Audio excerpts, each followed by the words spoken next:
Welcome to the Salmon Runs YouTube. Enjoy the video. You start by finding the Newgrounds song ID, open the song page and copy the numeric portion of the URL. Once done, check the track length and artist so you know it fits geometry dash limits and copyright expectations. Make sure to strip any query parameters and only copy digits. This prevents invalid ID. If you plan to reuse the track, save the ID in a text note. Now that you have the clean ID, you're ready to move into Geometry Dash's Audio Import. You paste the Newgrounds numeric ID into Geometry Dash's Audio Import field. Go to Settings, then Audio, and find the Newgrounds ID box.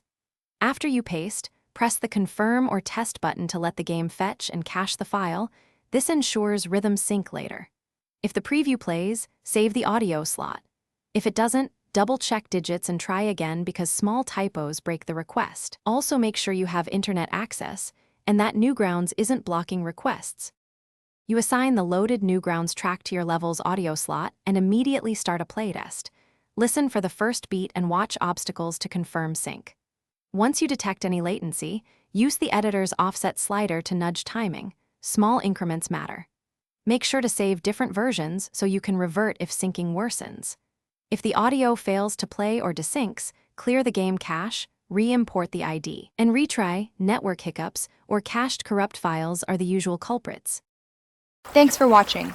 Consider subscribing if we helped you.